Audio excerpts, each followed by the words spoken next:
Okay, so let's tackle a quadratic functions problem where we have to find all the different characteristics and graph. Okay? So we know this is a quadratic function because its highest exponent is 2. You have to figure out whether we have standard form or vertex form. Since we have parentheses,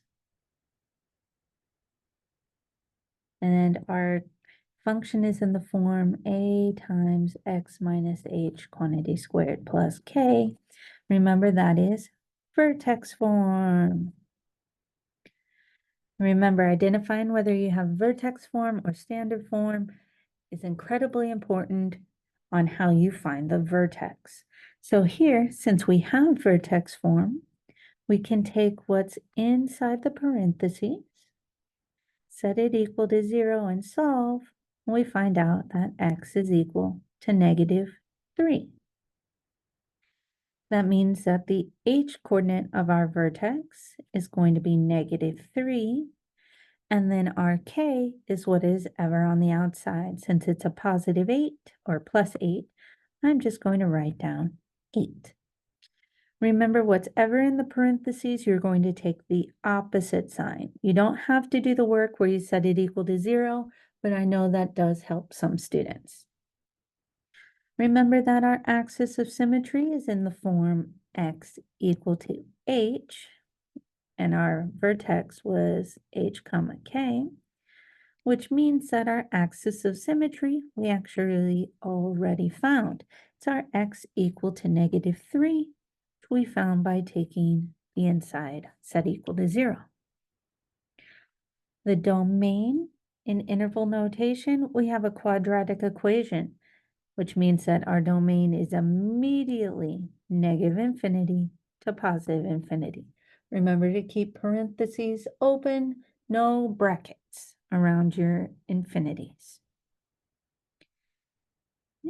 Our graph, does it open up or down?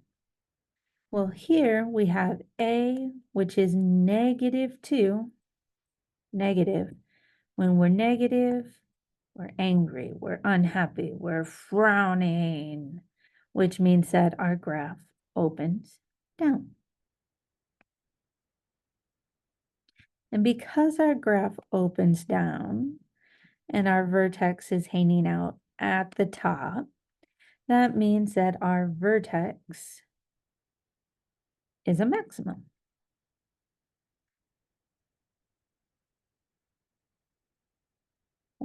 We open down because A is negative. Because we open down, our vertex is a maximum. I am going to skip the next couple for a moment. Let's find some other information and we'll come back to it. All right. I have my function. It says that they want to find my x-intercepts. Remember, my x-intercepts, we plug in y equal to 0, which also means that we set our equation equal to 0. So I'm going to take -2 times x plus 3 quantity squared plus 8 equal to 0.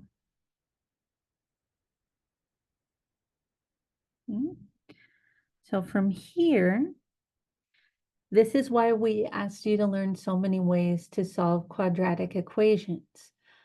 Technically, you could factor this, but that would be so icky because you would have to FOIL it out first. You could use the square root property. No, you could use square root property. That is what we are going to use. I was going to say you could use the quadratic formula, but again, that would be icky. But because we have a quantity squared and just numbers on the other pieces, we're going to use the square root property. So the first thing we need to do is work on getting that quantity squared by itself, which means I need to subtract 8 from both sides. In doing so, I have -2 times x plus 3 quantity squared equal to -8. We're going to divide both sides of our equation by -2 to get the -2 away. We have x plus 3 squared equal to +4. From here, we get to take the square root of both sides of our equation. And remember your plus or minus on the right-hand side. Square root of 4 becomes 2. The square root and the square cancel each other out. So x plus 3 is equal to plus or minus 2. Break this apart. We have x plus 3 equals 2, and x plus 3 equals -2. When we subtract the 3 in the first one, 2 minus 3 gets us 1. Subtract the 3 in the other, we get x is equal to -5, because -2 minus 3 gets us -5. Make sure you pay attention to the directions. It said write your answers as an ordered pair. Your ordered pair is not going to be -1, -5. We will have a -1, but what did we plug in for y? Y was 0. So our first ordered pair is -1, 0. And the second ordered pair is going to be -5, 0. And there are our ordered pairs for our x-intercepts. Oh, that was way too dark. Let's try that again. There we go.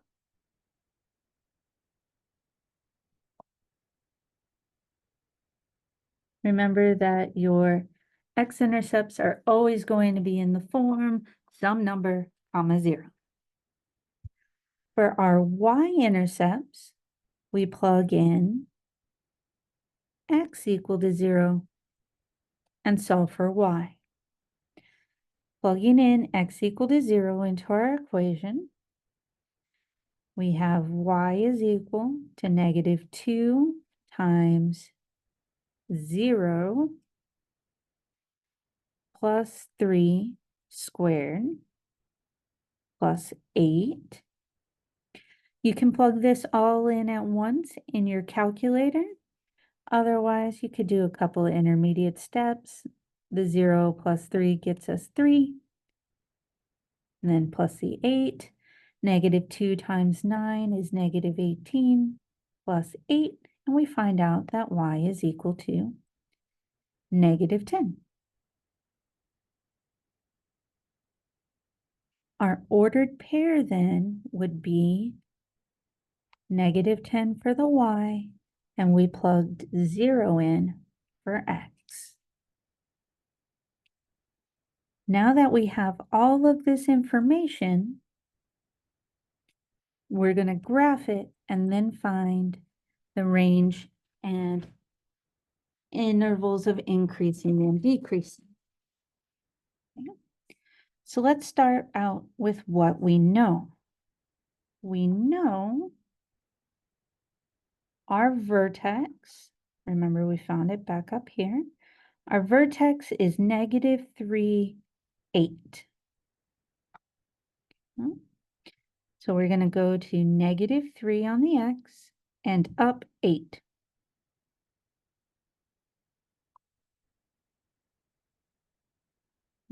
So that's 8. This is our ordered pair, -3, 8. Then we also found 2 x-intercepts. We found our x-intercepts were -1 and -5. So -1's right here. -1, 0. And we found -5, 0.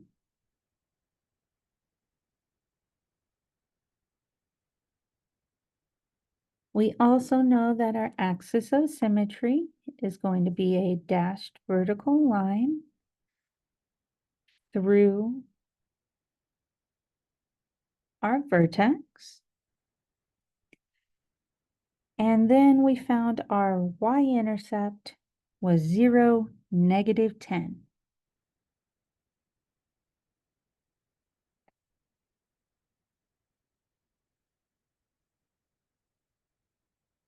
Okay, so I'm going to start drawing our graph which connects these guys. And I'm going to stop for a second. Notice when we hit -5, 0 and -1, 0, they are both 2 spaces away from our axis of symmetry of -3. This axis of symmetry can help us figure out what's going on the left-hand side, like we know what's going on the right-hand side with our y-intercept.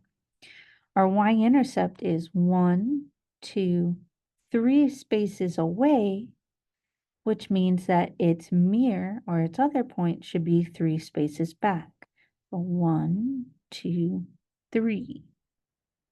We have the ordered pair -6, -10 by axis of symmetry, and now we have 5 ordered pairs on our graph. Since we have all of this, let's go back and do our range and increasing and decreasing. I am going to draw on this again. Okay, so remember our range is our y values. We go from smallest to largest. Since our graph is going down, down, down, down into all of our really negative y values, we are going to have -infinity as our smallest with a parenthesis. And then our highest y value, going to use a highlighter here, our highest y value happens at y equal to 8, which means that our range is -infinity to 8, parentheses around the infinity, bracket around the 8. Now let's do increasing and decreasing. Remember, we read from left to right. So if I'm following my graph from left to right, I am going up. And since we are going up, that means that we are increasing.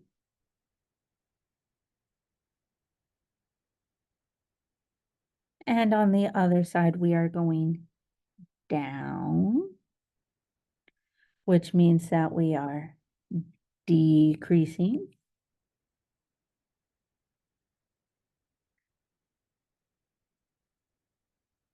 And that helps us figure out our intervals, because remember, we have -infinity all the way to the right, positive infinity.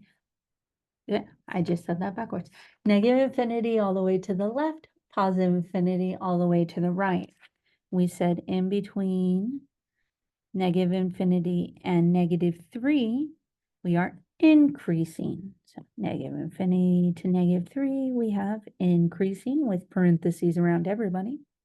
And on the other side, from -3 on up to positive infinity, we are decreasing, because that's what we drew on the graph, which means that our function is decreasing on the interval -3 to infinity, parentheses everywhere.